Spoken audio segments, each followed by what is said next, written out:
Muchas gracias por la concurrencia. También agradecer a los arquitectos que van a hablar de, que no olvidaran algo tan significativo y que hace un año que el segundo puente, que no fue el piso, vamos a aclarar eso, que fue una copia y una copia mal hecha, como que revivió, y eso es lo importante.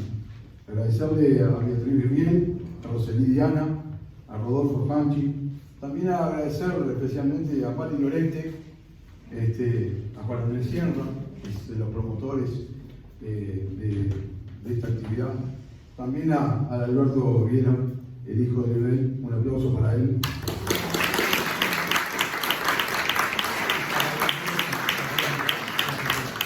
Y me sopla, y para la nieta Soraya Larguero. Así que, ahora, para nosotros como municipio, la verdad que es un agrado, y bueno, es esto que el municipio, que estamos en ese trabajo que venimos haciendo, que el municipio participe activamente en todo, en el deporte, en la cultura, en el patrimonio, en todas las actividades, en todo lo que es trabajar con las otras entidades del Estado, para generar un buen vínculo entre los vecinos y las instituciones del Estado, y ese trabajo de articulación que hacemos todos los días es una de las cosas más importantes que hacemos y llevamos adelante.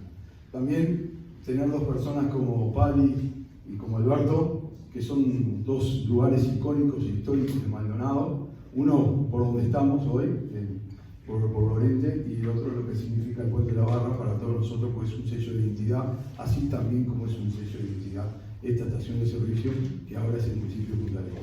Así que simplemente agradecerle la presencia, nos acompañan la concejal María Sara Barofre, la concejal Nancy Sola, también integrante de la Comisión de Cultura. No me vinieron a escuchar a mí, lo vinieron a escuchar a ellos, así que gracias nuevamente. Adelante.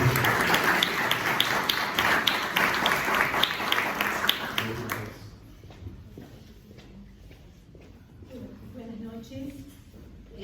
Quiero ante nada, a ver, si no quedamos enredados en los cables. Quiero ante nada agradecer al municipio, agradecer la posibilidad a todos los que estuvieron organizando este evento.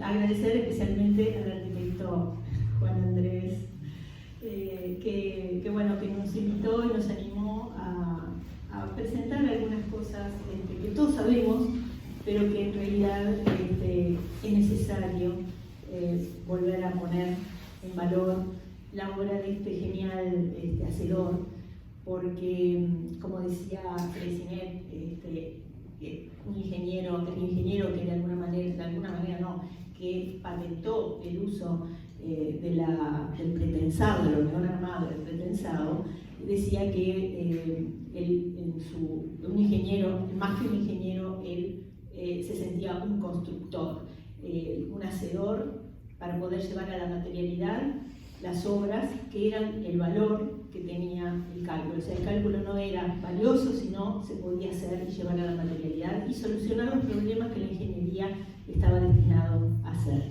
Y esto exactamente es lo que hace Viera. Viera es un hacedor, es un genio, es una persona con mucha originalidad y fue básicamente un estudioso del material y un encantado de su profesión. Así que bueno, trataremos de recorrer un poquito las obras más importantes que él aportó a nuestro país y a la profesión, ¿no? En lo nacional, en lo regional y la trascendencia internacional que sí tuvo. Así que bueno, tenemos acá una linda foto con los pilares del puente en obra, que fue su bebé, ¿verdad? Muy apasionado de ese trabajo, ¿verdad, Alberto? Sí. Es así. El segundo bebé. El segundo bebé, sí, el primero, ya vamos a hablar de él entonces. Bueno, un poco esquemáticamente vamos a tratar los temas, hablar un poquito de Leonel Viera Ríos, persona, estudiante, y de cómo se desarrolla su formación, ¿no? Leonel, en 1938,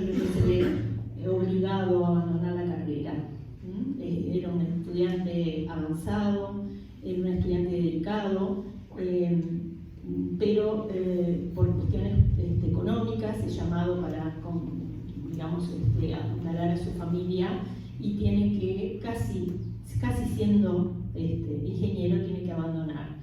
Había nacido un 19 de febrero de 1913, siendo el primer hijo del primer matrimonio de su padre, en Tacuarembó, y se presentaba como una personalidad muy afectuosa, muy inquieta, curioso, y que más tarde, cuando sus compañeros hablaban de él, en especial el ingeniero Miller comentaba que no solo vivía leyendo y vivía trabajando, sino que vivía leyendo cosas que eran, además de la profesión, vivía leyendo otros tipos de cosas como filosofías, como lecturas de filosofía, lecturas que lo formaban en un área más amplia, en un área, una formación humanista, diría yo, que eso es lo que le permite también desarrollar una sensibilidad especial frente a los desafíos y a las propuestas que le llegaban. Siendo mayor de sus hermanos, cuando tenía 10 años, perdió a su mamá y los tíos maternos, ¿verdad? Lo apañaron mucho, que eran profesionales y seguramente influyeron también en la personalidad del chico. Y en 1929, luego de una fallida incursión por la medicina, cuando viene a Montevideo, viene a Montevideo a tratar de formarse en la formación superior. Llega a Montevideo con una enorme pujanza en la construcción y en el desarrollo urbanístico. Era un Montevideo que estaba inaugurando el edificio más alto de Sudamérica, que en ese momento fue Palacio Salvo, de donde la construcción en hormigón armado se desarrollaba a impulso de las empresas constructoras y a los ingenieros que aportaban los cálculos, las últimas tecnologías y los últimos cálculos, métodos de cálculos para el hormigón armado, que venían primero de Argentina, pero que eran empresas de origen generalmente alemanes, y que aportaron una tecnología, digamos, impusieron una tecnología de avanzada. Y en ese momento, Montevideo, como les decía, bueno, movilizaba metros cúbicos de hormigón, como pasó no solo con los edificios, sino con la recordada construcción del Estadio Centenario, ¿no es cierto? Así que bueno, en esa efervescencia, Leonel se incorpora, hace primero preparatorios y luego se incorpora a la Facultad de Ingeniería, que en los años 30 tiene el decanato de Luis Giorgi, que hace de la facultad, realmente la impulsa de una manera en la parte académica, impulsando la formación de institutos, la formación más ayornada, digamos, realmente preparando a la institución ya como una institución de referencia de primer orden académico. Es bueno recordarlo porque a veces pensamos que los profesionales, no sé, son como bajados del cielo, y no es así. Se forman en las instituciones de educación y por supuesto sumados a los talentos personales. Realmente la institución tiene una influencia fundamental en la formación y en el rigor de la práctica profesional. Y en ese momento, Giorgi también propone y desarrolla la formación de institutos de prueba y de ensayo de estructura y de hormigón armado. Quiere decir que se estaban dando todas las condiciones para que en la industria de la construcción el desarrollo de este nuevo material, que ya venía desde el siglo pasado, pero que se va a lograr un desarrollo particularmente grande, y también se van a desarrollar nuevos métodos de cálculo que hacen que el material rinda cada vez más y posibilite nuevos caminos de diseño, es decir, realmente rinda de manera muy particular. Y este material aparte va a permitir que también en la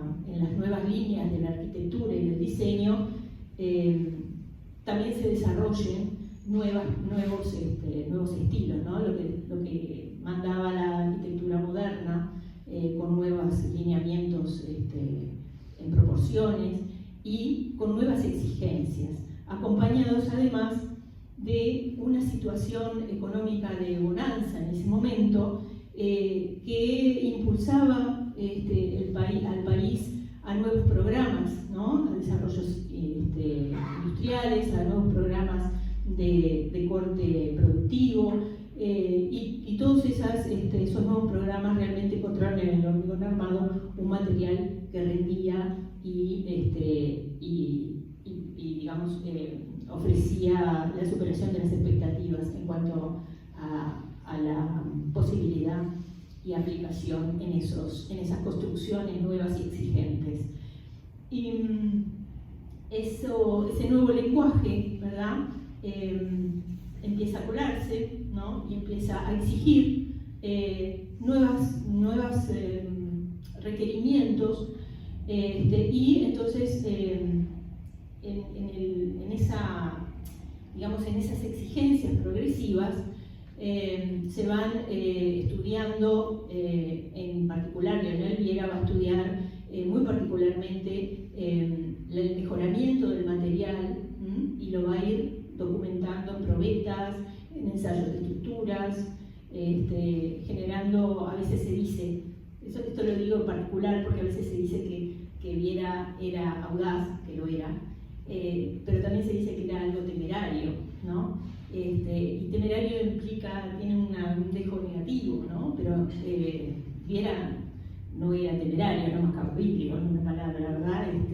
Viera hacía en forma científica, trataba a sus diseños estructurales con la certeza y el rigor necesario de un ingeniero, y por eso el éxito que tuvo y bueno, las estructuras que llegan hasta nosotros, ¿no? Porque si hubiera sido de otra manera no las tendríamos con nosotros. Y bueno, y en 1938, como les decía, tuvo que dejar la carrera y se metió de lleno en la actividad profesional, la actividad empresarial, en el trabajo de ingeniería. En ese momento, además de Montevideo, que se llenaba de grandes avenidas y de grandes construcciones, también había en el interior un desarrollo bastante importante de la infraestructura vial. Caminos y puentes fueron desarrollados en toda la República, y él, instalado en su Tacuarembó natal, cercano a su familia, porque siempre fue muy afectuoso en ese aspecto, y empezó a trabajar en esos temas, ganando trabajos, ganando presupuestos, invitando también a los compañeros de estudio para que lo acompañaran, en especial su amigo de toda la vida, el ingeniero Mondino, con el que más o menos trabaja arduamente, estudiando también la forma más económica y no solo los cálculos, sino el procedimiento, que era muy importante para Viera, porque tenía la conciencia de que un puente o una construcción que no era posible con un procedimiento sencillo llevarlo adelante, era realmente demasiado costoso en todo sentido. Entonces, él no solo era el cálculo estructural, sino le daba mucha importancia al procedimiento, que luego eso va a generar, va a llamar la atención en las obras que vamos a ver a continuación y que todos conocemos. Y en ese afán siempre de viabilizar comercialmente su trabajo, es un emprendedor nato que va generando empresas, como en la época de la década de los 40, la empresa Viedmont, que es una empresa dedicada al pilotaje, en sociedad, lógicamente, con el ingeniero Mondino. Pero empiezan a caer, más allá de la ingeniería civil, empiezan a caer proyectos de edificación. Y entonces justamente en el afán de controlar los procedimientos, ¿no?, de cálculo, los procedimientos de ejecución de las estructuras que él mismo calculaba, es que se inclina por generar una empresa constructora que atendiera a la construcción civil, la construcción de estructuras en hormigón armado. Y entonces van a aparecer sucesivas empresas que van a atender en la medida en que él se asociaba con unos y otros, siempre gente de su entorno y de confianza, y aparecen Mondino y Viera Limitada, y después vimos una empresa dedicada a la fabricación de piezas prefabricadas que también incursionó en eso, conjuntamente con el estudio de la resistencia y de la optimización del rendimiento del material del hormigón armado. Generó, y con el objetivo de mejorar y optimizar los procedimientos de obra, que estuvo estudiando justamente los métodos de elementos prefabricados que pudieran digamos, dinamizar la obra de manera importante, cosa que además de que lo hizo, cosa que también optimizara los costos, porque era, además de una persona consciente de lo que significaban los contratos, obviamente, también tenía un valor ético que era el poder optimizar los recursos disponibles, tanto los recursos materiales como los recursos humanos. Y entonces siempre fue una preocupación que luego vamos a ver. Y por último, estoy nombrando 4, pero mire que hizo bastantes empresas durante su vida. La cuarta es Stiller. Y Stiller, que todas la conocemos, es una empresa que él formó para ofrecérsela a su hijo mayor, porque ya estaba un poco queriendo dejar la obra y dedicarse por entero al cálculo y al diseño de estructuras, y dejar la empresa constructora al hijo para que pudiera desarrollar esa tarea, ese trabajo. Y el hijo, junto con unos amigos constructores, digamos, amigos, compañeros de estudio, aceptan el desafío, y es una empresa que llega hasta nuestros días con una amplia actividad en plaza. Y bueno, entonces, ¿por qué hablaba yo de la ética del tema de los puentes y de la optimización de recursos? En este tema de los puentes y los caminos, muchas veces tuvo que enfrentar situaciones de la viabilidad de las obras vinculadas a las reformas o la generación de caminos y puentes nuevos. Pero muchas veces se encontraba con estructuras viejas, ¿no?, que ya estaban, que habían sido una inversión, ¿verdad?, que tenían una inversión en material, pero también en horas, ¿verdad?, y que estaban enfrentando situaciones de obsolescencia, ya sea por uso, ya sea porque las exigencias del tránsito ya implicaban otro tipo de gasto. Y entonces inventa, ¿no?, crea una manera, un procedimiento para reforzar esas estructuras y no desecharlas. Una cosa muy importante, es decir, él tomaba una situación existente y creó un procedimiento para mejorar la instalación, que ya estaba, ¿no?, el hecho instalado, y sacarlo de esa obsolescencia y llevarlo luego a mejorar su capacidad, ¿no?, su capacidad y sus dimensiones, porque muchas veces se pedía también, la mayor parte de las veces, los ensanches y las mejoras en las resistencias al tránsito vehicular, especialmente de carga y demás.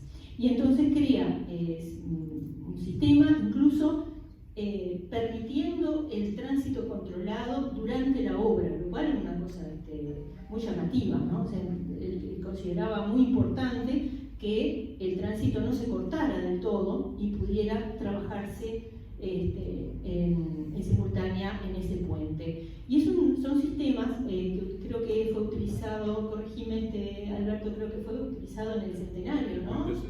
Ahí está, en el puente Centenario, en Paso de los Toros. Un puente que ese procedimiento, ¿no?, que aplicó allí, incluso fue adoptado después por varias empresas porque era realmente un sistema eficiente para encarar este tipo de trabajos.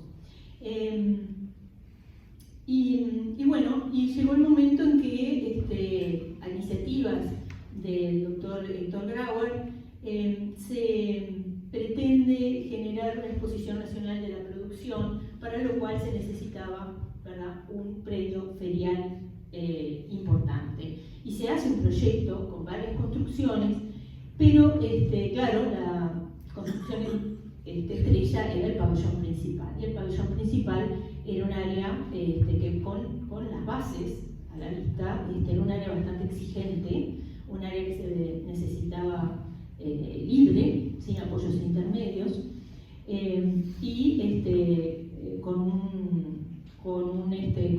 bueno, se generaba un poco libre la parte del diseño. Se pretendía que las propuestas fueran de las propias empresas.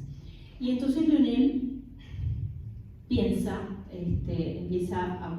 a ver de qué manera él había estado estudiando ya el tema del pretensado, el tema del uso de cables, y se contacta con la empresa de Brillo americana, que es la empresa que ha suministrado los cables para los puentes colgantes en Estados Unidos, como el puente del Golden Gate de San Francisco y el propio puente de Brooklyn en Nueva York. Y hace con ellos un proyecto que idea con una idea sencilla, porque él, como decía, la solución más eficiente es la más sencilla, ¿no es cierto? Es así, ¿verdad? Y bueno, y lo que sale de allí genera un ahorro tan importante que él gana la licitación por precio. Allí tenemos los montos, no sé si lo leen desde atrás, pero el tercer premio es de 2.400.000, no importa, digamos, la cuestión es la relación entre las propuestas. El segundo precio es 1.900.000, ¿no? Y el premio ganador, el primer premio ganador de la licitación es la propuesta de Viera Mondino de 643. Es menos de la mitad de la segunda propuesta. ¿Cómo logra esto? ¿No? Porque uno puede decir, ¿qué decimos cuando la limosna es grande? Bueno, pero era la solución era muy sencilla. El tema es que él proponía para este pabellón una propuesta de construcción que eliminaba gran parte del costo de la construcción, que se dedicaba fundamentalmente a otro sistema constructivo, que es el sistema constructivo de apoyo, que le llamamos, y que constituye todos los sistemas de encofrado. Entonces, con un sistema, con un procedimiento de construcción que no necesitaba este tipo de apoyos de encofrado, él logra bajar drásticamente los valores de los costos. Y bueno, vamos a hablar un poquito que tenemos allí para tener una idea de lo que era el famoso cilindro municipal que después se concretó. El anillo exterior era un anillo de 95 metros de diámetro, más de una cuadra de ancho, de diámetro. El anillo interior era de 5,50. ¿Dónde estaba el anillo interior? Bueno, lo que hablamos es que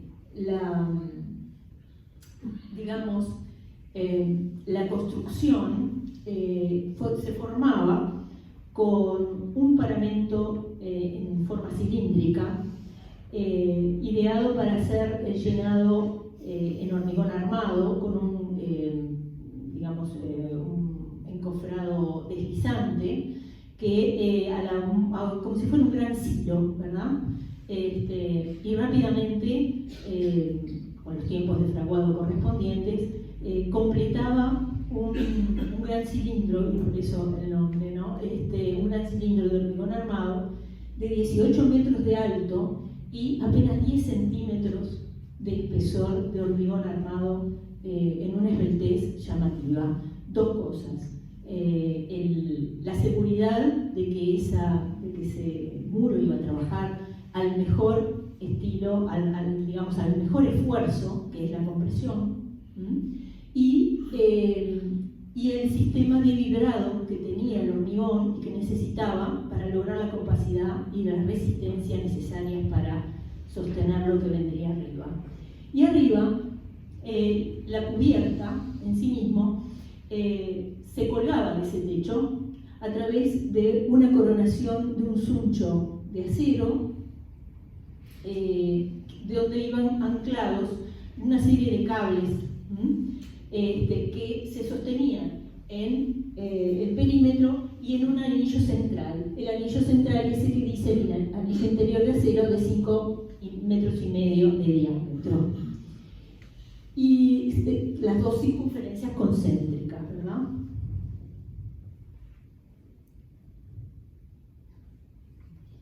Este es un pequeño esquema de lo que sería la llegada de estos cables a ese anillo interior. Y aquí una foto del señor Viera con algunos invitados que invitaba a recorrer la cubierta en construcción. Es fantástica esta foto porque espero que se vea desde allá, si ven en la parte superior de la foto, se ve el suncho, ¿verdad? Y que trabajaba la compresión, donde se anclaban exteriormente los cables. No sé si se logra ver el tendido de cables, un rayadito, ¿no? Que se ve allí, que se está extendido y que se lleva hasta el anillo interior. El anillo interior había que suspenderlo y fue el único sistema, digamos, de andamio que se utilizó para poder elevar el anillo hasta la altura de cálculo que necesitaba, ¿verdad? Entonces había como una gran torreta en el medio, en el centro de esa circunferencia, con el anillo, sosteniendo el anillo arriba, mientras se generaban los anclajes de todos los cables perimetrales que llegaban a él, ¿verdad? Y la idea para, digamos, viabilizar la colocación rápida de esta cubierta era la construcción, la utilización y la aplicación de placas prefabricadas. Las placas prefabricadas que en forma de anillo eran de forma trapezoidal y variaban según, digamos, cada anillo era diferente, ¿verdad? La placa tenía una medida diferente porque se iba achicando, ¿no es cierto? Y entonces se colocaban en forma manual, como ven, las placas son como unos lozones, pero perfectamente manejables por una persona, o sea, eran lozones no eran de tamaño gigante, no necesitaban grúas ni nada por el estilo. Se iban colocando entre los cables con un diseño que alojaba el cable y esperaba luego un hormigonado posterior. Entonces, toda esa colocación está en proceso, ¿verdad? Se hace, como ven, trabajando los operarios por sobre la cubierta, mientras la iban colocando, iban pisando en ella, porque ya era estable, se colocaban algunos pesos para estabilizar los cables, para que no se movieran en el proceso, pero luego de cubierta toda la superficie, se llenaría todos los intersticios. Esta es una foto, digamos, es sacada, estaba un poco porosa porque es sacada de una publicación y pixela un poco, pero se ve claramente las líneas blancas, ¿verdad? Esto es la cubierta completa de colocación de placas sin llenar. Por eso vemos las líneas blancas, porque eran la luz que pasaba todavía en las juntas que todavía no estaban consolidadas con hormigón armado. Y luego el colado sellaba todas esas juntas y consolidaba la estructura que era una gran cúpula de pendiente negativa, es decir, invertida, ¿no es cierto? Y se le llamó a esto una cúpula flotante. Diríamos, ¿por qué? ¿Por qué sería una cúpula flotante? Porque parecía que no estaba apoyada en nada. Porque en las bases aparecía un requerimiento de que debía haber luz natural dentro del pabellón. Luz natural. Y a Viera no se le ocurre hacer una ventana, porque en realidad la ventana debilitaría ese muro, ¿no?, que tiene toda la canalización de las fuerzas de la cubierta.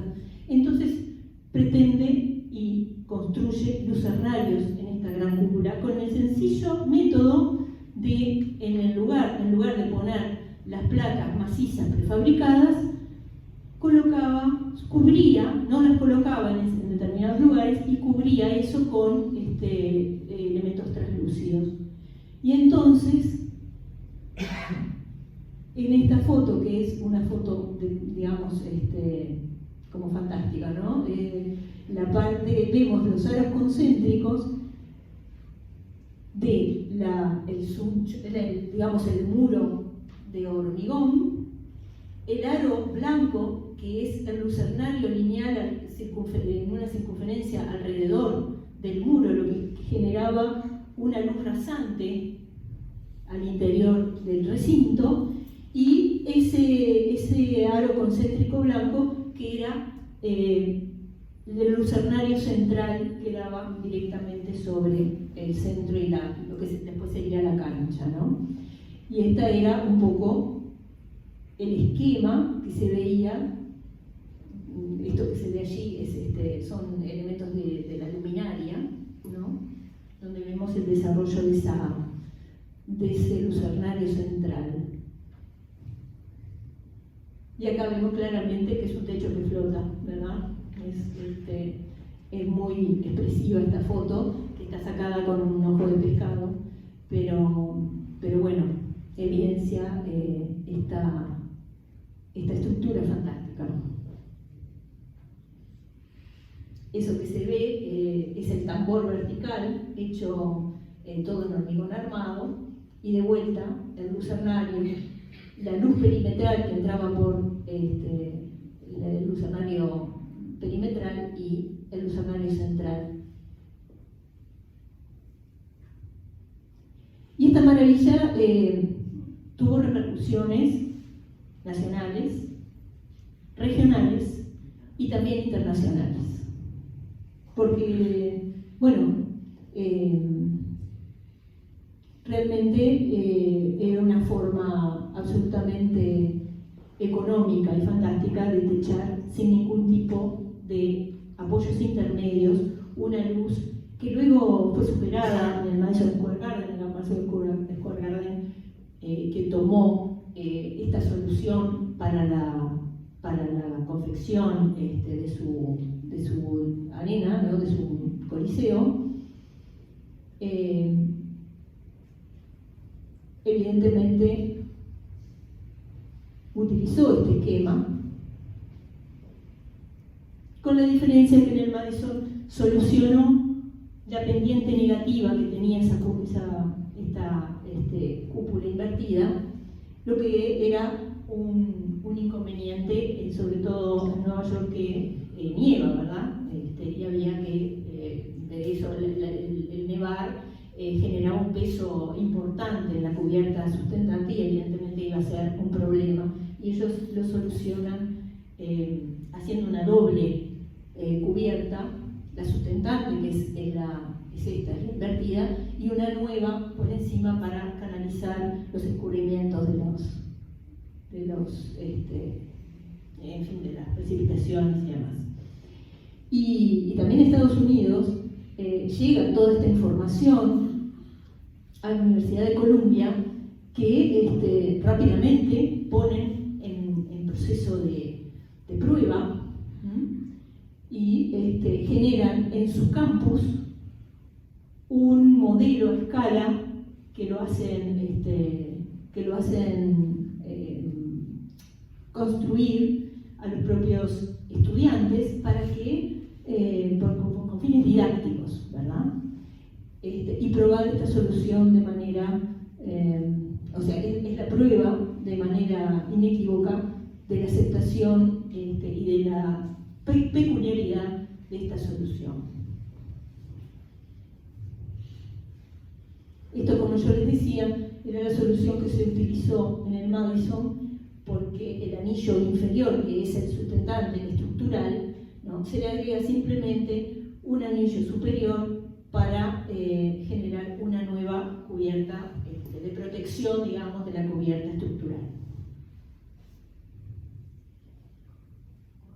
Bueno, como ven, la solución es exactamente la misma, ¿verdad? El suncho perimetral, los cables, el suncho, el aro central, y la diferencia está en el tambor, que el tambor evidentemente es una estructura metálica como ellos utilizan usualmente, no utilizan menos el hormigón.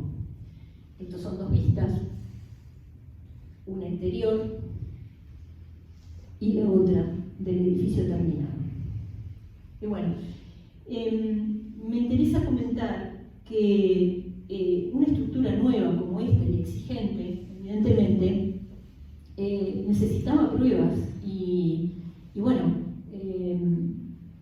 Viera, no, como les comentaba hoy, llevó a estudiar estas estructuras y las llevó a estudiar a los centros que él contaba acá, los centros académicos y de prueba de estructuras, tanto en La Plata, en Argentina, como en nuestra Facultad de Ingeniería, probándolo, sometiendo a la solución en escala, en 1:100, a los túneles de viento para estudiar las deformaciones. Quiere decir que el rigor, ¿verdad? El rigor en el cálculo y en la solución estaba presente a cada paso para asegurar con la responsabilidad que debía que la solución tuviera el comportamiento que se esperaba, ¿verdad? Ese rigor, ¿no, Roselín? ¿Era riguroso o no? ¿Quieres hablar?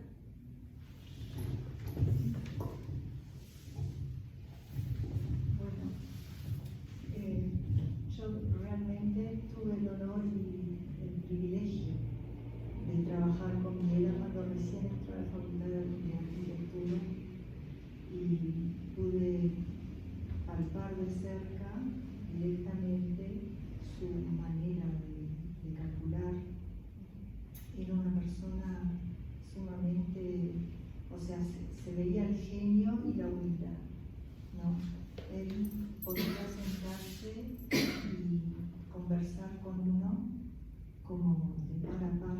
Él llegaba todos los días de traje y corbata al estudio y se sentaba a trabajar, era como estar en misa, no volaba una mosca y era impecable en su forma, ¿no? O sea, podía estar horas sin hablar, calculando de una forma impecable. ¿Y cómo entraste tú? Yo entré por porque me propuse, tenía ganas de trabajar con alguien que me asombrara y pensé en Dieste y en Viera. Y toqué primero a la puerta de Viera y me aceptó. Entonces fue así como lo logré, ¿no? Y bueno, como era muy jovencita, recién entrada, era como ir al manantial, ¿no? ¿En qué trabajo participaste particularmente? Y particularmente en varios proyectos, pero en especial, por ejemplo, en los espigones para La Plata, en Argentina, que fue un concurso que ganó.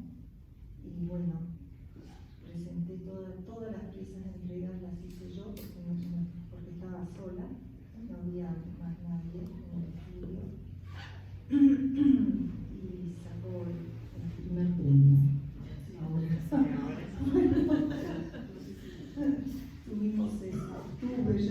esa gran satisfacción de estar al lado de una persona de ese calibre, que además era de una sencillez. Él hacía especialmente hincapié, como tú decías, ¿no?, en el procedimiento, más allá de la genialidad de cada proyecto. Para él el procedimiento era fundamental. Por ejemplo, tenía que quedar clarísimo, y eso lo llevó también a dar clases en facultad, que se creó la cátedra especialmente para él, que era en el salón de actos, porque no entraba ni un alfiler más, gente en el pasillo sentados, o sea, y era una realidad meridional, así, meridiana. Por eso, Bueno, dicen que él tomaba una idea y la desmenuzaba hasta llegar a un planteo sencillo, ¿verdad? Sí, a la esencia. A la esencia del La proyecto. esencia, por ejemplo, en el caso de los postigones, de estos espigones, él me preguntó, bueno, ¿y qué le parece? Me preguntó a mí, imagínate, yo tenía 20 y poquito. ¿Qué le parece? ¿Qué podemos presentar como pieza de entrega? Y bueno, entonces yo le dije, bueno, aparte de las plantas, corte, fachada, etc., podríamos hacer una sonométrica para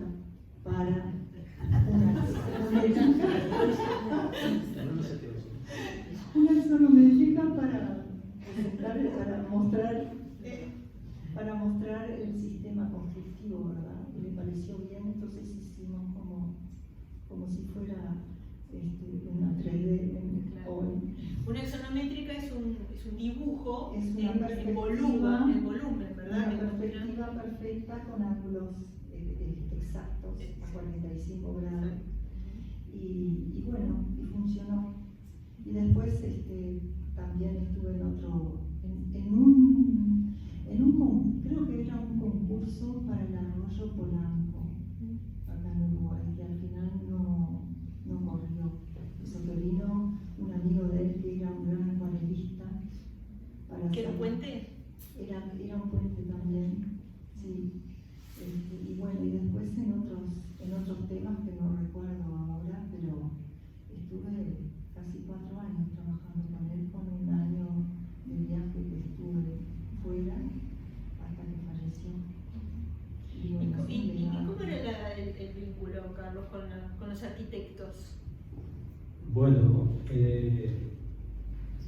mi experiencia, Alberto la conoce muy bien, por esas cosas de la vida, fui compañero de su hija, Benita, cuando entramos en el taller ISER en el año 62. Al ser la hija de Viera, era en el taller una figura muy controvertida, como era su padre.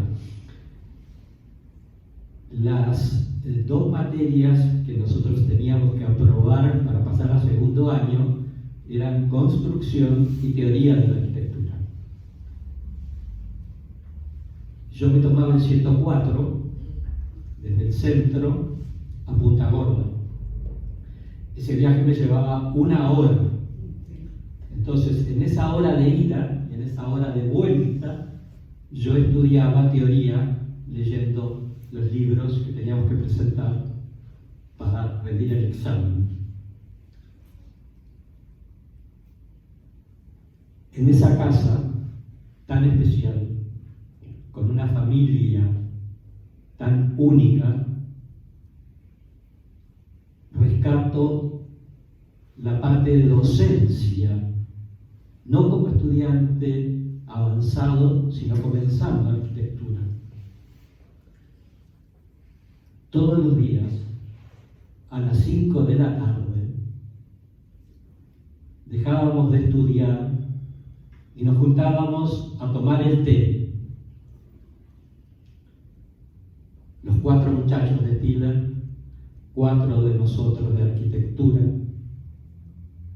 generalmente Lionel y su esposa, Alberto a veces, y era una instancia diaria de docencia permanente. O sea que había un intercambio, sí. Totalmente. Además, los muchachos de Stiller eran 3 años más adelantados que nosotros, pero la enseñanza de la ingeniería hasta ese momento era teórica y no les permitía la práctica como nos permitía en la arquitectura. O sea, bajábamos a tomar el té con la lista de preguntas y estábamos seguros de que salvábamos construcción de primera. Por eso de la controversia técnica que existía entre arquitectos e ingenieros, nos bocharon 3 veces. Y claro, uno participaba y continuamente asimilaba todo lo que nos preguntaban.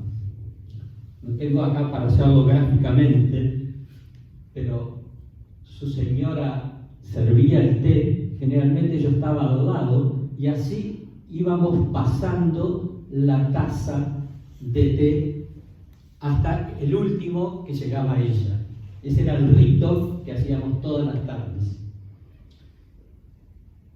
Me toca pasar la taza de té, entonces agarro del pocillo, del platillo, así, y la paso, y al último ya la taza estaba en la mitad. Y Viera me dice, ¿por qué la pasás en ménsula? ¿Cómo? Mirá, desde el primer año. Ponele 2 dedos abajo y la apoyás y nunca más te va a pasar eso. Y así era todos los días. Espectacular. Pues tal, bueno, anécdotas hay muchísimas, pero lo que importa es eso que nos fue inculcando, que fuimos aprendiendo en todos sentidos. Si estábamos estudiando la parte de azoteas y todo eso, no, ¿qué tal? No, pasá y hacés el método Clay-Logel, inventado por el ingeniero Walter Hill, una eminencia en hormigón, cuando ya tiraron la losa y a las horas haces una lechada de cal y la pasás y te olvidás de impermeabilizar, nunca más. Bueno, llegó el examen y nosotros se le pondrá la lechada de cal, ¡pum! Nos echamos, ¿no? Hasta que Viera nos dijo, hasta que no salven construcción, no hablamos más del tema. Fue brutal, realmente. Y así continuamente se creó un vínculo muy fuerte. Ya recibidos en el año 70, voy a cortar, ¿no? Veníamos con un viaje de 10 meses de estudios realmente. Habíamos hecho Oriente, fue el primer grupo de arquitectura que hizo todo Oriente y sobre todo Japón. Y nos interesaba participar en el concurso que en el año 72 se realizó para el Centro Pompidou en París. Nos presentamos porque teníamos toda la savia nueva, todo el conocimiento, y quien nos tenía que asesorar era Lionel. Se lo planteamos encantado, porque de asesor es innumerable los equipos de arquitectos, de ingenieros que él pudo integrar y asesorar. Estábamos en ese momento, el grupo había decidido que íbamos a hacer como si fuera la Tour Eiffel, pero distinta, como un gran árbol del que volaban sus bibliotecas, sus salas de 400 metros.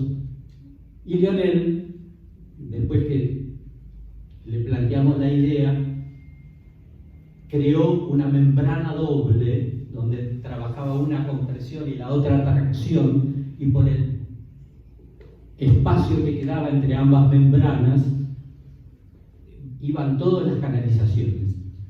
Una solución espectacular. Empezamos a pasar ya el concurso y se nos plantea que en ese momento estábamos muy al día en lo que era la construcción y la arquitectura, que teníamos que hacer una estereoestructura. ¿Quién se lo plantea? Viera, ha trabajado impresionante. Allá fuimos, todo el equipo, nos juntamos con él y nos dijo, está perfecto. Estereoestructuras, va a haber 40. Como la solución de ustedes, la única. Y continuamos haciendo la solución única. Y así nos fue asesorando también al año siguiente para el concurso de la remodelación del área de Santiago, en Chile. Entonces todas las autopistas y todos los túneles que llegaban y que habíamos planificado que llegaban al centro de Santiago,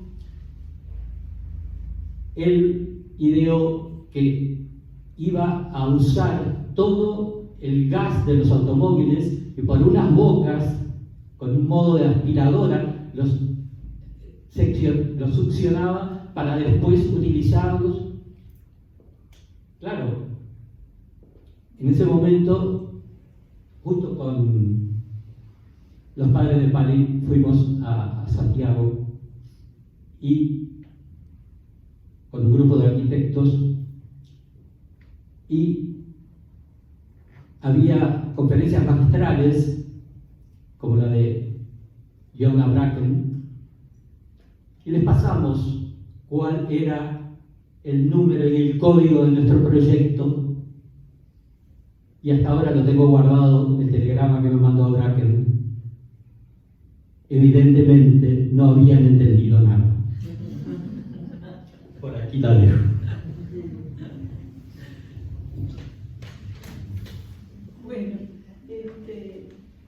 Bueno, luego de materializar una obra como El Cilindro, evidentemente la fama de Viera en este tipo de cosas y su audacia, ¿verdad?, en las proposiciones de diseño, de estructura, empezó a cundir entre los arquitectos, sobre todo los arquitectos que estaban más vinculados a las nuevas digamos, líneas de arquitectura, que exigían estructuras mucho más, menos tradicionales, digamos, mucho más exigentes, que le permitiera desarrollar los lenguajes de esa nueva arquitectura. Y bueno, y entonces, antes de los 60, por el año, a ver, no me quiero equivocar, por el año 57, el estudio García Pardo y Sommer empiezan a idear la construcción, el diseño de una pieza arquitectónica con dos premisas importantes en el diseño, que era tratar de que el edificio no llegara al suelo, es decir, que pareciera que flotara de nuevo, una especialidad de Viera, evidentemente, y en la piel de vidrio, ¿verdad?, la fachada de vidrio. Para eso había que liberar ese plano de fachada de los macizos de pilares y vigas que tradicionalmente se ubican en ese plano. Y entonces, en realidad le pide también a Dieste que le diseñe la estructura para este proyecto, y le pide a Viera. Y cuando Viera le propone la estructura del Positano, realmente no tiene comparación, porque como ven, canaliza todo el peso del edificio en tres macizos centrales, liberando como se ve las plantas. Y todas las bandejas, que son bandejas de los entrepisos en hormigón armado, para que lucieran menos pesadas en la fachada, las hizo con un diseño en cartera. No sé si ven en el costado que el hormigón se engrosa en la parte central y se va afinando hacia el plano de fachada, y parece una línea simplemente en parte de la composición. y eso, bueno, cumplió con los requerimientos del estudio proyectista, y entonces se elaboró esta maravilla que es el edificio Positano, y que luego también, aquí ven los tres macizos, ¿verdad?, los dos costados, y el del centro, que además alojaba la torre de la circulación, ¿verdad?, que conectaba todos los pisos. Y bueno, y está el otro edificio, el edificio del Pilar, que en una implantación urbana muy particular, porque era una proa, es decir, que tenía 3 fachadas, ¿verdad? La única fachada ciega podía ser la que estaba, como se ve allí, contra el edificio, pero era el único sector ciego. En el proyecto de García Pardo también las fachadas eran todas vidriadas, entonces de vuelta teníamos ese mismo problema. Y acá el diseño, tengo entendido que lo ganó en esta oportunidad pero la resolución estructural es el cálculo de Viera, porque generó un macizo en la parte central, no sé si lo llegan a ver, donde también es la parte de la circulación, pero por allí canalizó todos los pesos del edificio, de donde también en la parte superior se apoyaban las vigas sustentantes, que era una especie de mano, es decir, unas vigas mensuradas, tomadas desde ese macizo central. Y luego, increíblemente, eso que ven allí no son pilares, son tensores. Cada bandeja de hormigón armado estaba colgada de las vigas superiores, liberando totalmente la fachada de estructura de hormigón armado, más allá de las líneas y el espesor de los entrepisos. Los ubican, ¿no? No. El Positano en Ponce Y Charrúa, se ve desde, y el Pilar en La Rambla y entre Boulevard y Boulevard.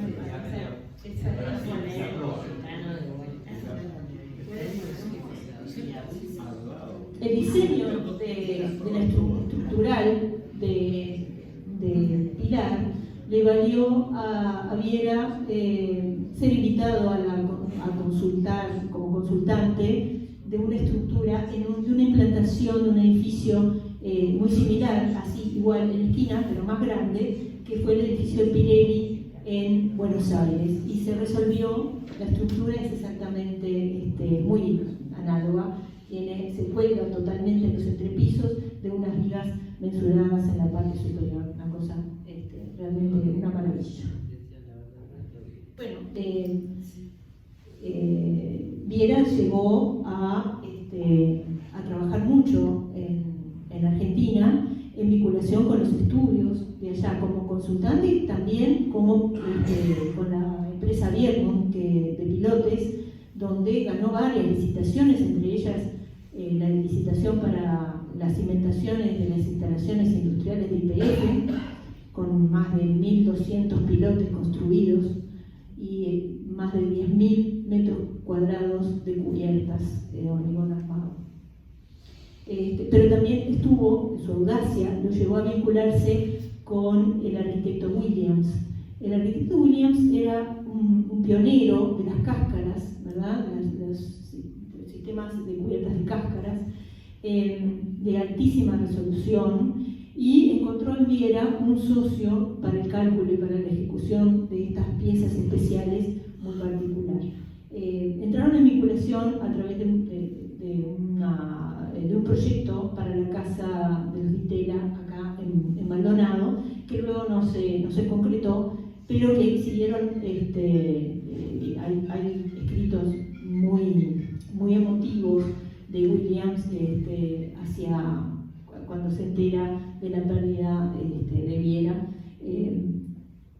Bueno, realmente dolido por la pérdida de este amigo, pero de este fantástico calculista, ¿no? Bueno, y llegamos a un conocido. Saben que los ingenieros dicen que un puente es un elemento que sirve para sortear una dificultad natural. Hay que hacerlo lo más rápido posible, lo más sencillo posible, lo más recto posible. Y por eso es que este puente, claro, yo los entiendo, ¿no? No es un puente, dicen, y yo estoy de acuerdo, no es un puente, es una escultura, verdaderamente. Es una pieza fantástica que conforma junto con su entorno un paisaje identitario. Y yo creo que estamos todos de acuerdo en que este diseño realmente identifica a la barra y a este lugar, ¿verdad? Realmente con la definición del lugar, es decir, un espacio especial, ¿verdad? Un espacio con carácter, eso es un lugar. Y por eso lo traje un poquito para ver que con la misma idea de un puente colgante, ¿no? Pero también con la misma experiencia que había sido en el cilindro, la extensión de los cables, el procedimiento constructivo de la tensión con cargas muertas y los anclajes. En este caso la dificultad era el lecho del río, el lecho del Maldonado, que era bastante exigente desde el punto de vista de la fijación, ¿no? de los cimientos, y entonces se trata de minimizar justamente los cimientos porque eran un problema, ¿no? Y entonces genera estos dos elementos sustentantes debidamente anclados en el lecho del río, de donde se iban a colgar los cables. Los cables colgados, ¿no? Conforman lo que es la catenaria. Acá una foto extraordinaria, ¿no? En la noche, fíjense. La catenaria es la forma que toman un cable que pende de dos apoyos y sometido simplemente al peso propio de su propia estructura. Y no sé, me parece que él andaba con una cadenita siempre, ¿no? Siempre andaba con una cadenita, tratando de pensar siempre en esta forma. Y bueno, y entonces genera el sortear 90 metros sin apoyos, de nuevo, ¿verdad? Con la estructura en catenaria. ¿Cómo hacía? Haciéndolo justamente como hizo la cubierta del cilindro, pretensando los cables y que trabajaran a la tensión, con la dificultad de que esto no era como el cilindro, en el sentido de que esto iba a tener tránsito vehicular, ¿no? Y el tránsito es lo que se podría llamar, yo no soy ingeniera, no me voy a meter en eso, pero podemos decir que el tránsito es una carga variable que circula por una estructura y eso genera estados de carga diferentes, lo cual es bastante complejo. Y no solo el peso que transita por el puente, sino también la velocidad. La velocidad hace que la estructura sea muy susceptible a los estados de carga a medida que pasan los pesos, ¿verdad? Circulan los vehículos en este caso. Pero lo solucionó con el cálculo correspondiente para minimizar eso y generó, y fue cuando se le ocurrió, dijo, bueno, pero acá de lo que tengo que hacer es que esta estructura colgante pueda evitar que topear, digamos, la velocidad de pasaje de esa estructura. Y entonces cuando se le ocurre que en lugar de ser el puente, la pasarela horizontal y el cable, el tránsito pasara en la propia catenaria, en el desarrollo de la catenaria. Y entonces allí, con esa simple idea, posibilitó, topeó la velocidad de tránsito de las cargas dinámicas del tránsito sobre ella. Y bueno, y entonces generó esa gran luz de 90 metros y dos tramos hacia los macizos en las márgenes de 30 metros cada uno. Así que fíjense de envergadura que tiene, ¿no? Lo conocemos todos, evidentemente, ¿verdad? Aquí se ve un espacio, digamos, está en construcción, donde ya se hizo los macizos encasetonados, que luego van a tener una inspección, ahora lo vamos a ver, pero se ve la estructura de pilotaje que era importante en las cabeceras, que eran los anclajes de los tensores que generaban la catenaria a lo largo del desarrollo del puente, ¿verdad? Tanto de un lado como del otro. En esta foto es parcial, pero evidentemente los macizos están de los dos lados, ¿no es cierto? Acá vemos una estructura, como ven, no sé si se llega a ver, pero están arriba, frente a la catenaria, debajo en los apoyos están los pilares, en B, y se ven los anclajes inclinados que supongo yo que tenían esa forma, que es un poco atípica, ¿verdad?, de cimentación, para compensar los esfuerzos que podrían darse, digamos, algunas excentricidades que podrían tener. Evidentemente, lo hablábamos recién con Roselín, los ingenieros resienten este tipo de cimientos, ¿no? Yo los entiendo porque evidentemente esto no es lo tradicional, ¿no? Lo tradicional del pilotaje es que al contrario, que tiene que ser perfectamente vertical.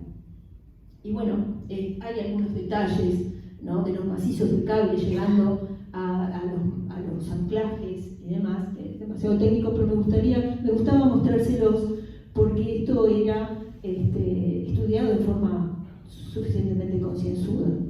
Y lo que yo les nombraba, ¿no?, en el año 2003, cuando se pretende solucionar el embotellamiento de tránsito en el cruce de la Barra, se genera la posibilidad de hacer un segundo puente.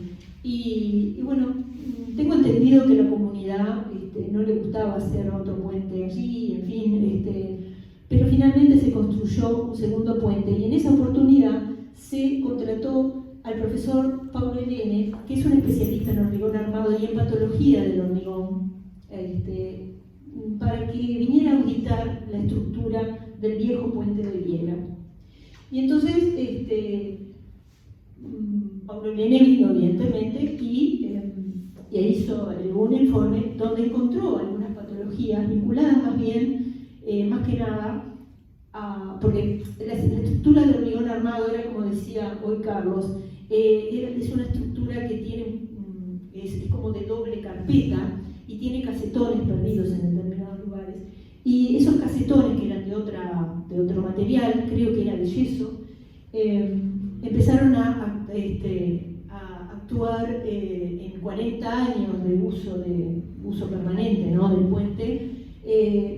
Aparentemente provocaron alguna patología en el hormigón que fueron subsanados en esta oportunidad, después de 40 años de vida del puente, ¿no? Pero el profesor se quedó absolutamente maravillado por el estado de los cables. El estado de los cables estaban en excelente estado, a pesar de esos 40 años y prácticamente nulo mantenimiento.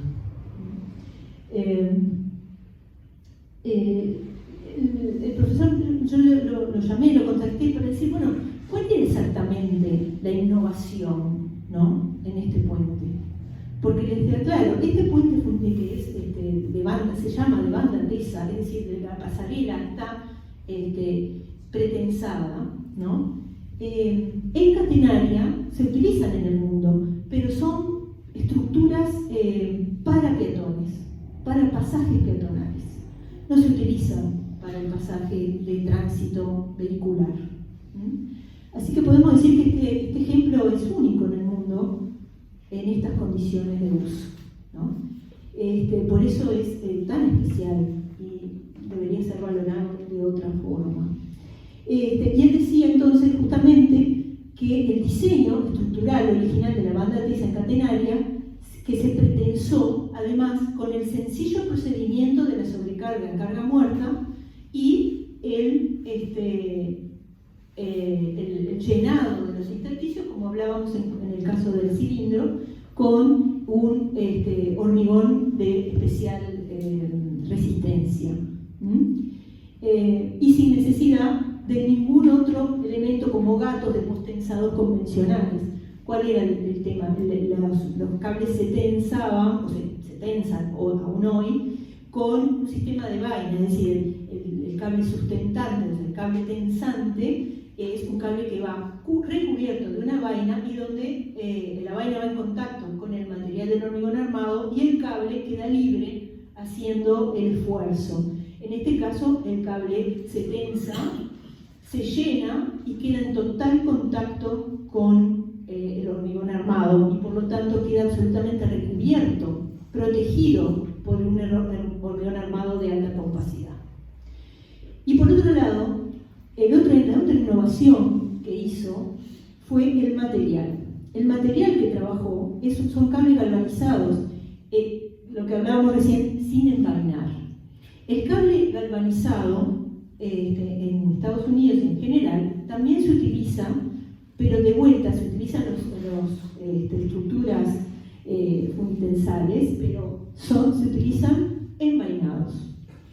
Y que es adherido directamente al hormigón, en contacto incluso con las armaduras de acero de carbono, lo cual es bastante atípico porque distintos materiales pueden generar problemas. En este caso no se logró, no se verificó, y inspeccionada, dice Paulo, luego de 40 años de servicio, la estructura confirmó el estado de durabilidad y vida útil a muy bajo costo de mantenimiento, yo diría nulo, ¿no?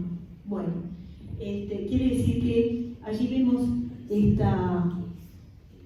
ahí vemos una foto fantástica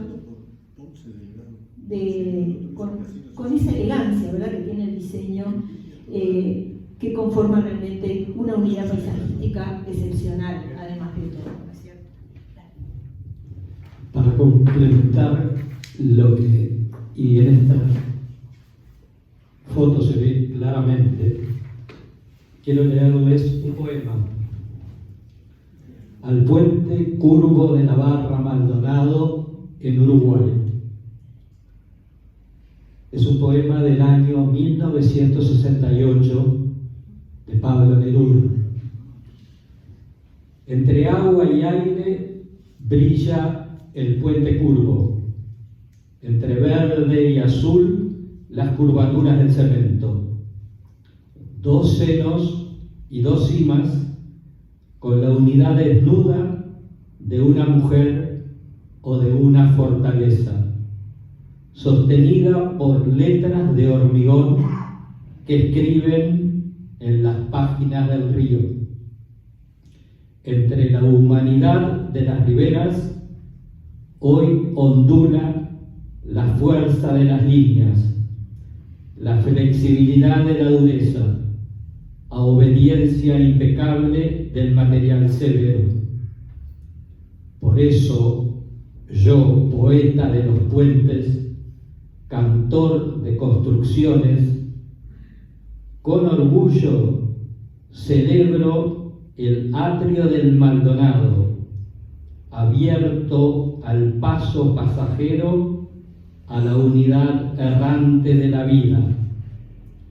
Lo canto porque no es una pirámide de obsidiana sangrienta, ni una vacía cúpula sin dioses, ni un monumento inútil al guerrero se acupuló sobre la luz del río, sino este puente que hace honor al agua porque la ondulación de su grandeza une dos soledades separadas y no pretende ser sino un camino.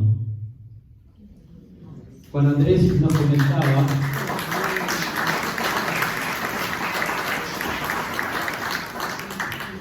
que en un estudio que un pariente visitó, Está mi amigo acá. está tu amigo, tenían una gigantografía del puente de la Barra, toda una identidad para los fernandinos y todos los uruguayos en este mes tan importante para todos del patrimonio.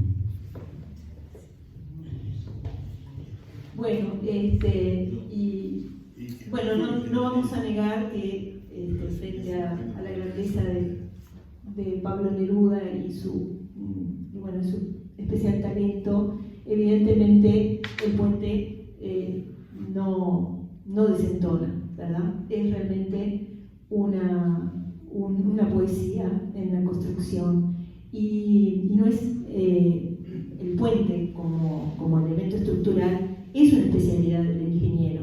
Hoy hablábamos de la capacidad de Viera para interpretar algunas estructuras y esto es realmente el resultado de una especial sensibilidad.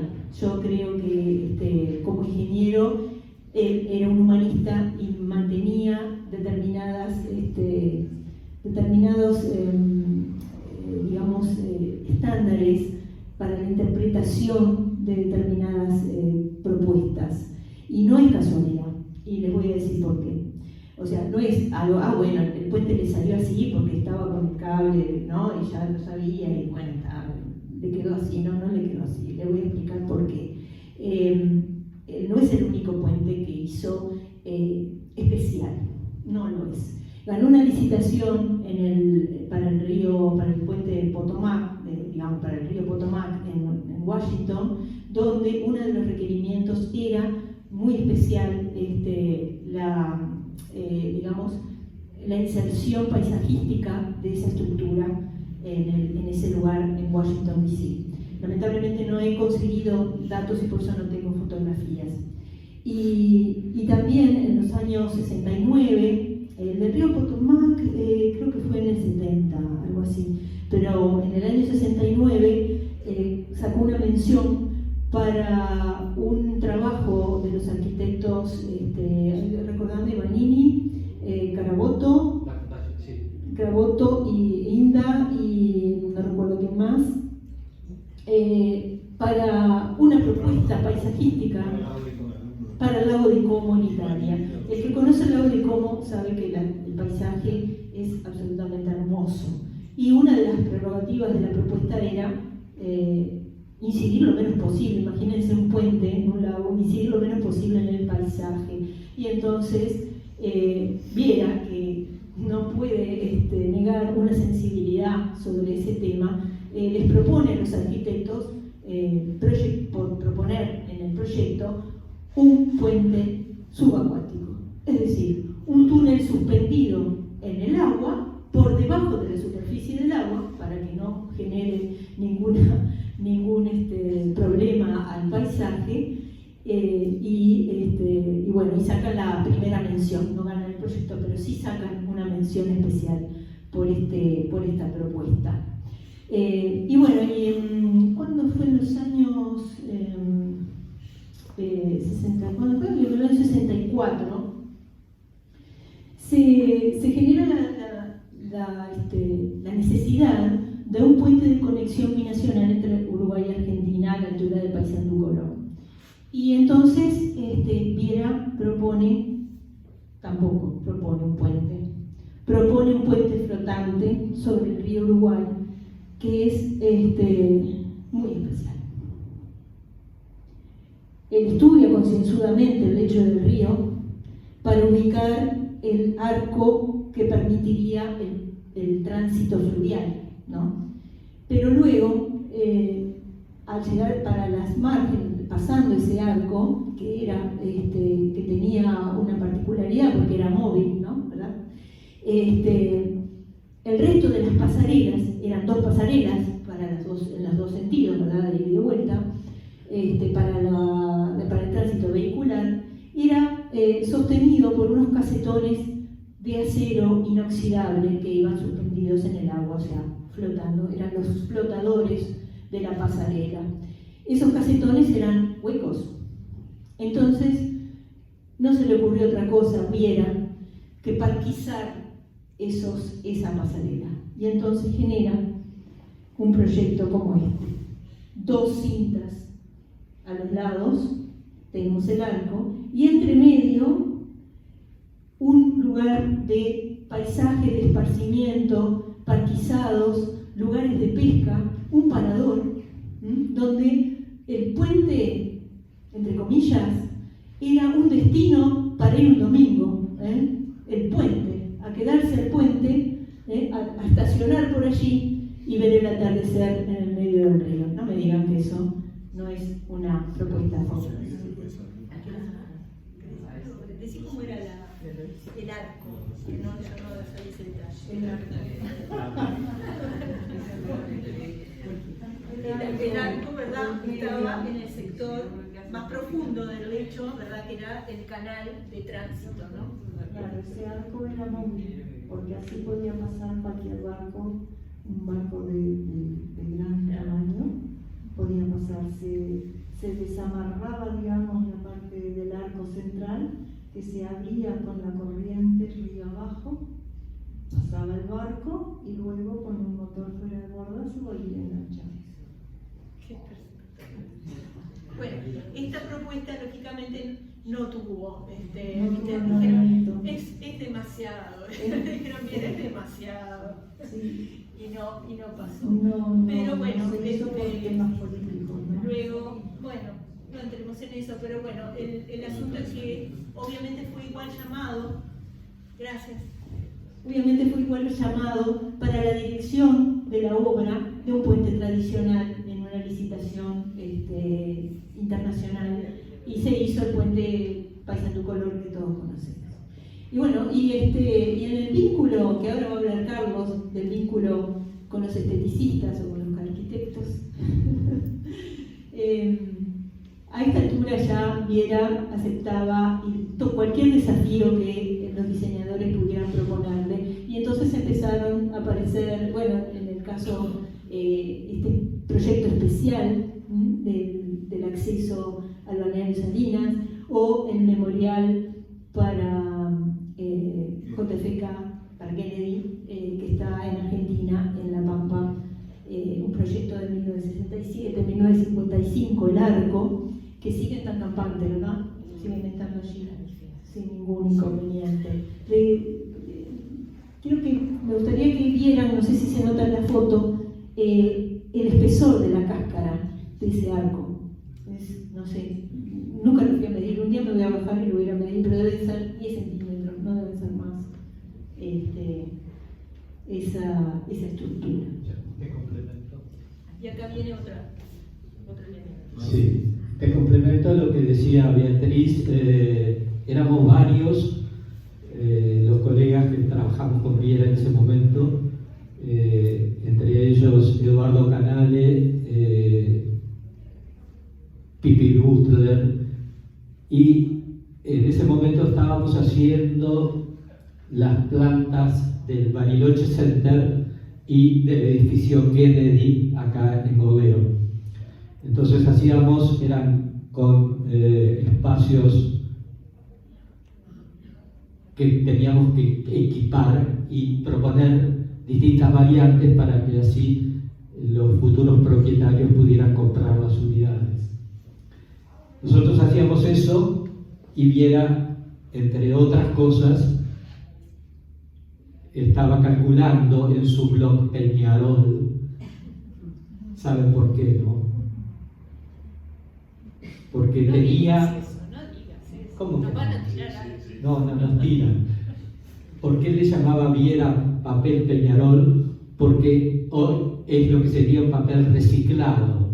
El bloc de papel que se sentaba en ese momento, todavía no usaba la computadora, y entonces era el blog para el más ordinario del mundo. Está claro, ¿no? Bueno, nosotros estábamos haciendo las plantas y él calculando en determinado momento,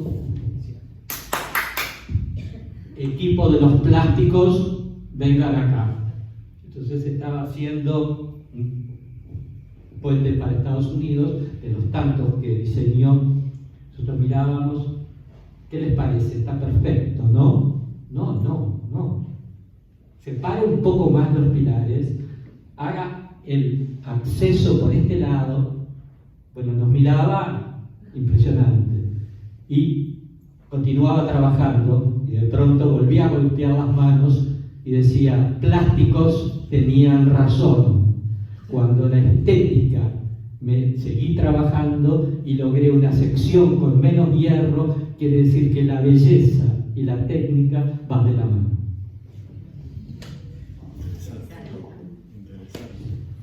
Bueno, Impresionante, ¿no? impresionante. Esta es otra de las estructuras especiales que construyó Viera en su Tacuarembó natal, que formaba parte de un complejo, de un centro cívico, ¿verdad? De un cívico, un centro de barrio. Como ven acá hay instalaciones, talleres y demás elementos, hay una piscina y se pretendía generar un reparo para una feria de productos locales. Y entonces, bueno, Viera de forma sencilla, ¿verdad? Una cosa sencillita, se manda este diseño, que en realidad es un diseño de un arquitecto local, el arquitecto Domingo, que le propone esta forma y Viera dice, pero, como decía Carlos Reyes, es sencillísimo, decía. Y entonces hace, no sé si lo llegan a ver, es una estructura totalmente volada, ¿verdad? Pero este vuelo, que es esta sección, es perfectamente compensada por una sección similar hacia el otro sector. Entonces genera una descarga de un macizo a compresión en el centro. De vuelta, la sencillez, la claridad del camino de la fuerza, ¿no? Y lograr una estructura tan especial como esa. La estructura original llevaba un cerramiento vidriado, que yo no tengo, a ver si dice, pero creo que no tengo leído, pero si esto mide 4 metros, imagínense que esto debe medir por lo menos 8 metros de alto. Bueno, esa estructura se hizo en un momento, yo llegué a ver, pensé que nunca se había hecho, pero yo llegué a verlo. Sin embargo, una gran tormenta la destruyó en una gran estructura de hierro y vidrio, pero la destruyó con esa altura, evidentemente no soportó. Y entonces, bueno, la pelaron directamente y lo dejaron así, que para mí es mucho más bonito porque se ve toda la expresividad de la forma del hormigón, ¿no? Bueno. Hay quien dice que Walter Domingo y Leonel vieron la necesidad de que hubiera un memorial en Tacuarembó por los bombardeos de Hiroshima y Nagasaki. Claro, por eso se le llamó el hongo. En fin, me gustaría confirmar esa anécdota, pero bueno, no tenemos cómo. De todas formas es una estructura especialísima, ¿verdad? Bueno, entonces quisiéramos ya un poco para redondear, que ya es bastante, ¿cuál es? Me falta un tema muy importante para mí, que yo lo considero muy importante, en la innovación, el rol social de la innovación. El rol social que debemos tener los profesionales encargados, que es una responsabilidad que nos da la sociedad para determinadas tareas. Es algo que creo que Viera lo interpretó y lo tenía muy claro. Y entonces el profesional, el ingeniero en este caso, es requerido para dar respuesta a un problema, a una necesidad. Debe adaptarse al marco de una política pública, es decir, a un requerimiento que es más allá de un pedido particular, ¿no? Debe reordenar y optimizar el uso de los recursos existentes. Reordenar y optimizar. No dice crear, no dice gastar, dice reordenar y optimizar, partiendo de lo que tiene a la mano, de lo que tiene acceso. Formar y valorizar los recursos humanos, capacitando en nuevas tecnologías. Y ese resultado social material, porque por el producto construido, ¿verdad?, por la factura, y ganar en patrimonio social inmaterial, que constituyen los saberes generados e incorporados a las personas intervinientes durante el proceso. Y ese patrimonio, en esta foto, por ejemplo, desarrollando el sistema de PNB, respondiendo a un requerimiento de vivienda en su momento, en conjunto en sociedad con el arquitecto Pérez Noble, interviene y produce mucha cantidad. Esto es Malvin Norte, el complejo de vivienda en prefabricado. El PNB es un sistema constructivo completo en prefabricado y lo construye con elementos. En el caso del Malvin Norte, no recuerdo, en el otro es el bloque de la Rambla, creo que era el CH16 de Intel. Y ese no recuerdo, pero veo en la foto la capacidad, la cantidad de gente afectada al trabajo, ¿verdad?, a la instalación del nuevo sistema constructivo, aprendiendo nuevas tecnologías en el proceso. Y en el del Malvin Norte, sí, porque yo lo vi, se construye un obrador a pie de obra. Quiere decir que ese personal que está allí produce, por supuesto con el control técnico adecuado, producen las placas que van a ser instaladas y conformarán el complejo de vivienda. Entonces eso también forma parte de la inversión de una comunidad, ¿verdad? El trabajo no es solo el trabajo terminado, no es solo el elemento material, sino todo lo que pasa en el proceso de aplicación. Y bueno, nada más. Yo creo que está muy claro las obras y los aportes, que más allá de estas obras que vimos, Viera trabajó muchísimo. Era un hombre dedicado, afectuoso con su familia, atento, pero también muy aplicado, ¿verdad?, en los estudios y muy aplicado al trabajo. Eso también es un valor que debemos transmitir, sobre todo a los jóvenes, que la formación, la actualización permanente y la concentración en el trabajo, el dedicar las horas, es lo que conduce a una producción exitosa. Bueno, podemos entonces decir como conclusión que Leonel Viera fue pionero en el uso del hormigón pretensado en Uruguay. ¿Por qué? Porque no lo creó, lo optimizó y lo adecuó a las condiciones nuestras, a las condiciones nacionales. Su trabajo fue un producto de un talento personal, una sólida formación técnica que actualizaba permanentemente y la aplicación y análisis del resultado en cada obra realizada. Creó estructuras de diseño original con procedimientos innovadores y nuevos materiales. Se vinculó con generosidad al ámbito académico, transmitiendo sus experiencias en la dirección de la Cátedra de Procedimientos de Construcción 1, en la Facultad de Arquitectura. Trabajó hasta el último momento de su vida, dedicado con pasión a la tarea profesional. Bueno, muchas gracias.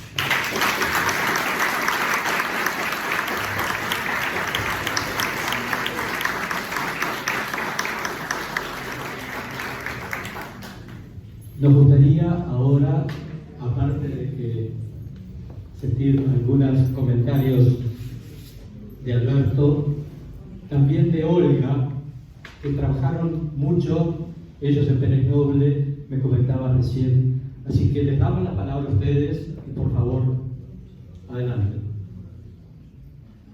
Alberto.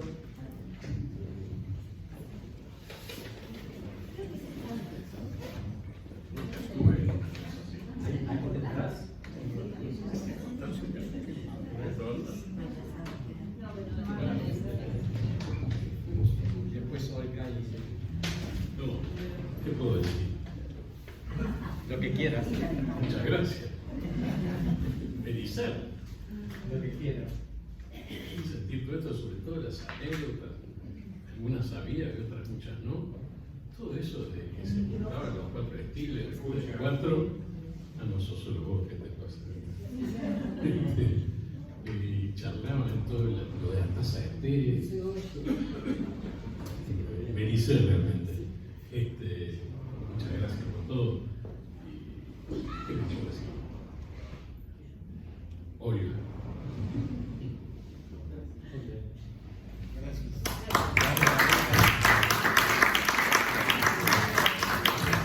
Quiero comentar que, no sé si todos saben, se está exponiendo en la barra, la dirección la pueden averiguar ahora, no me la pasaron, recientemente una pequeña muestra que el Instituto de Historia, junto con la Comisión de Patrimonio MEC, generaron, es un pequeño primer trabajo, digamos, de reconocimiento del trabajo de Viera. Se generó una pequeña muestra itinerante que ahora está en la barra y que los invito a visitarla. La dirección de Guazú. El café Guazú, pasando el puente entre las calles 11 y 12. Al lado de Chancho y la Coneja.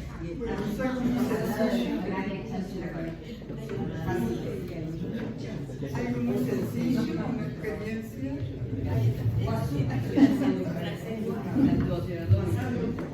Es algo muy sencillo, simplemente fuimos jóvenes y trabajamos en la empresa Pelinore, en la parte administrativa, o sea que tuvimos mucho contacto con el señor Leonel Viera. Y el recuerdo es de una persona excelente, muy sencilla, muy amable, es lo que puedo decir. Y bueno, es una experiencia de vida, nada más. Y por eso estamos acá, cuando vimos que había una conferencia, bueno, vamos a acercarnos porque realmente sentimos que algún poquito nos tocaba, nada más que eso.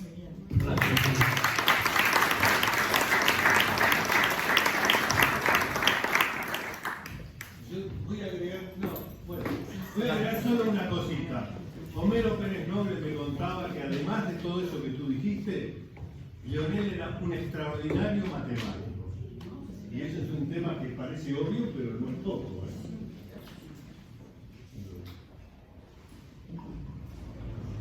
Bueno, si hay alguna pregunta, vení Fede. Ven ustedes, una cortita. Muchas gracias. No, yo no trabajé con Leonel Viera, pero no, trabajé indirectamente con Leonel Viera, que también quiero agradecerte, Beatriz, acá en público, cuando hicimos el concurso de la arena, ahí me metí en el trabajo de Leonel Viera, lo diseccionamos y empezamos un camino que Federico Mirabal, arquitecto, obtuve el segundo premio del concurso Ante la Arena, famoso porque manteníamos el cilindro de Viera, un proyecto muy polémico que nos trajo hasta el día de hoy. Hace un mes me entrevistaron Willy Rey también, que fue gran rescatador, y creo que el Ante la Arena creo que sirvió mucho, viendo lo positivo, y gracias, nosotros nos asesoramos con historiadores, con Mariana Cáceres, me acuerdo, con Beatriz Virriel, con Carlos María Gutiérrez, que falleció, perdón. No recuerdo para él, iba a decir y momentáneamente se me borró, pero muchas gracias por recordarlo. Sí. Con ellos, en equipo, iniciamos un poco la investigación sobre la obra de Viera. Lamentablemente no pudimos continuar porque lo perdimos. Pero Sí, me acuerdo de ese episodio y rescato la demolición del cilindro. En su momento, las bases, no había una conciencia de Leonel Viera. En ningún momento de las bases decía que había que mantener el cilindro y Leonel Viera. O sea, tímidamente se decía por ahí, cuando había connotados jurados, Tomás Esprecho, Santiago Cabandeira, un jurado muy connotado.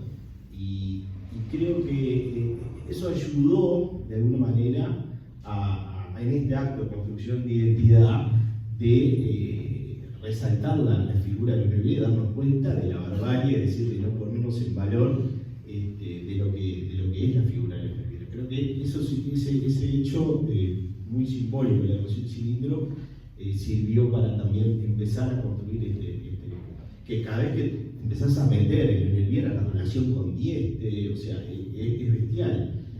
Hasta el día de hoy, digamos, ahora le sucedió en el Puente de la Barra, como decía el alcalde. La relación con Dieste, que tampoco también lo mismo. Sí, yo tengo varias anécdotas, tengo como un retorno en el oído que me está matando. Dieste trabajó a partir del 48 en el estudio de Viera. Generalmente estaba afectado al diseño de maquinaria de pilotaje y estuvo trabajando, yo pensé que había sido 2 o 3 años, no, trabajó 10 años con Viera. Creo que se recibió y le hicieron una fiesta, los seguimientos a Dieste en la casa de Viera, si no tengo mal. Sí, creo que lo sí, contó Alberto. se vinculó no solo personalmente y profesionalmente, sino afectivamente incluso la familia, ¿verdad? Sí, éramos vecinos en Punta Gorda.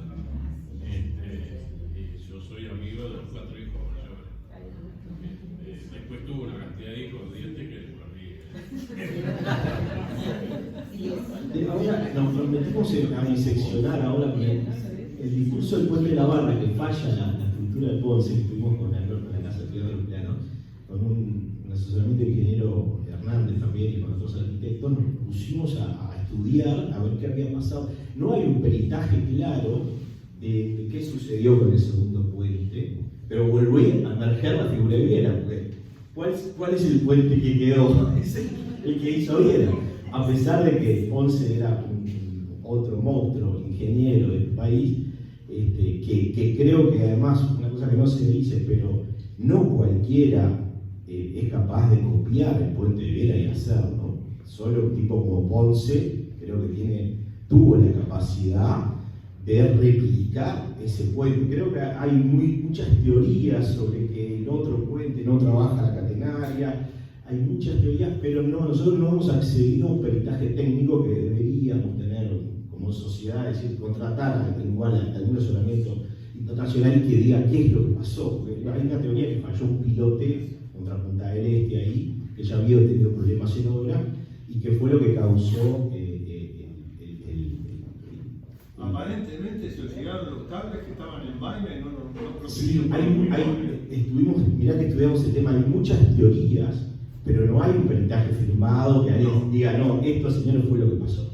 De hecho, el intendente creo que ahí es donde debería tener un peritaje, deberíamos tener un peritaje por respeto incluso a la figura. Pero después surge también que el puente es muy complicado, se llevó como 3 o 4 puentes del Arroyo Maldonado anteriores.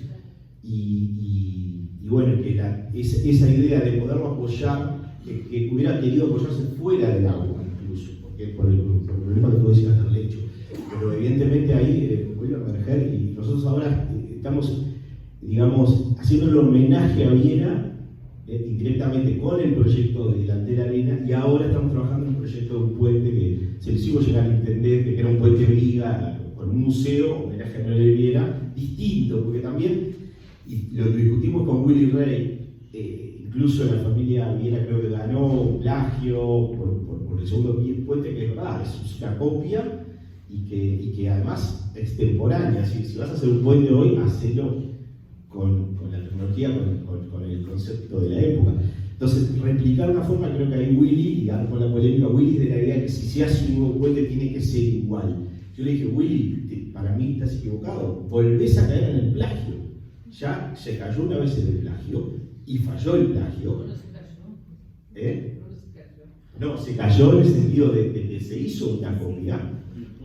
Se hizo una copia que fue causa de una acción judicial que se ganó por familia Viera, patrocinada por el doctor Ramírez, si no me equivoco, por el doctor Alberto, donde se le gana porque no se puede copiar una autoría de un autor en otro lugar. Eso es plagio, desde el punto de vista. Es una copia sin autorización. Fue un juicio que duró del 2000 al 2009, sí. Que no sabían qué hacer con ese juicio. Se lo pasaban de un juez a otro, iban cambiando los jueces. Y es como dijo Beatriz, que es una escultura. Entonces, el juicio fue como si fuera un juicio por una obra de arte. No por el procedimiento constructivo, sino por lo que era, por copiar la forma. Claro. Sí. Pero bueno, tuvimos todas estas discusiones. discusiones que quería compartir porque tuvimos ya les comentamos con Juli, porque es claro, ¿cómo haces un puente al lado de ese puente? Cuando lo haces igual, lo haces otra cosa, es muy difícil. Pero hay un problema, y ahora creo, humildemente, que no sé qué están haciendo, dicen que están poniendo apoyos, muletas por todos lados del otro, es una cosa rara todo lo que le están haciendo al otro puente. ¿Y qué es lo que pasó? Porque también, según nuestro ingeniero de consultoría de cabecera que estuvimos estudiando el tema, una vez que la estructura del puente 2 falla, desciende más de un 10% de la luz, no se puede considerar ninguno de los esfuerzos internos, por lo cual las muletas que le están poniendo al puente 2 no sirven, según un asesor que le tenemos bastante respeto. Entonces, ahí habría que ver un poquito qué es lo que está pasando ahí con el segundo puente, etcétera. Pero digo, nada, meterse bien es fascinante. Yo me metí, sin conocerlo, porque cuando empezamos a meternos con el cilindro, empezamos a estudiar, ahí nos empezamos a estudiar con la familia, y quedamos metidos en una cosa, y ahora de nuevo con este puente, pero bueno, es fascinante realmente, y hasta el día de hoy, las figuras de Dieste y de Viera, cómo estaban jugados, sobre todo ingenieros jugados al límite, a tal límite que se caían. Como, tampoco se sabe bien, no hay un peritaje muy claro de por qué se cayó el techo del cilindro. Hay varias teorías, hay una conspirativa de que fue un incendio a propósito, no sé qué. Tampoco nunca supimos muy bien qué fue lo que pasó. Una negligencia, ¿no? Sí, ahí no. Hay unas teorías bárbaras, pero digo nunca hubo un parte. Una autopsia. Un día saldrá a la luz, pero es un informe particular de la Intendencia. Está en la Intendencia. Sí, que se dio una tela, no sé qué. Para mí, el talón de Aquiles de Viera, que creo que lo resuelve, es que la catenaria tiene el problema del agua y de la carga en contra. Entonces, el cilindro tenía los 4 desllavos, aquellos famosos que siempre se llovía, el cilindro en algún momento siempre se llovía. Pero por otro lado, tú decías lo de Madison Square Garden, que es lo que llama la estructura de rueda de bicicleta, con los rayos así, rayos así.